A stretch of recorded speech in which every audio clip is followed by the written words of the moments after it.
Hi friends, ఇప్పుడు మనం ప్రస్తుతానికి వచ్చేసి కొమ్రెల్లికి ఆడున్నాము. కాకపోతే ఇది 6వ ఆదివారం, పబ్లిక్ 6వ ఆదివారం కూడా కాదు, ఇది ఆదివారం తర్వాత సోమవారం. ఇది ఇప్పుడు చాలా మంది పబ్లిక్ అయితే చాలా తక్కువ.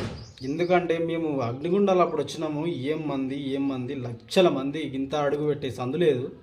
ఇప్పుడు చూస్తే మాత్రం ఎంత కొల్ల ఉందంటే అంత కొల్ల ఉంది, మంచిగా ఉంది. కానీ ఆ జాతర అప్పుడే దర్శనం చేసుకోవాలి ఆ దేవుని.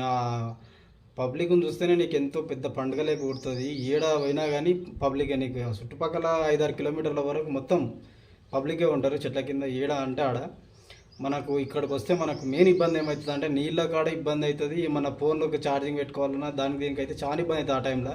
ఇప్పుడైతే చాలా ఫ్రీగా ఉంది. ఆ టైంలో నీళ్ళకు పోవాలన్నా ఒక తన బోర్ కాడ దానం చేయాలన్నా 30 నుంచి 50 రూపాయల దాకా తీసుకుంటారు. ఛార్జింగ్ పెట్టాలన్నా కానీ 30 నుంచి 50 దాకా ఛార్జ్ చేస్తారు. అలా డిమాండ్ ఉంటుంది అప్పుడు. ఇంకా అది జాతరకు వచ్చినప్పుడు తెలిసి ఉంటుంది. ఎంతమంది వెళ్ళారు ఆ జాతర టైంలో కామెంట్ చేయండి ఫ్రెండ్స్.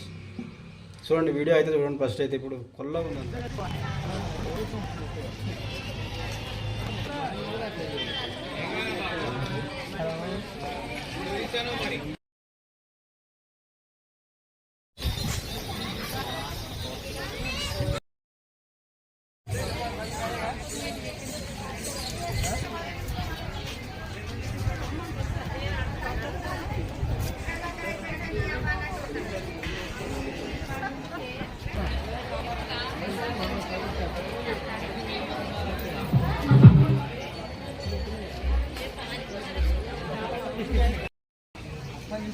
పాట పాడబోతుంది కావాలి.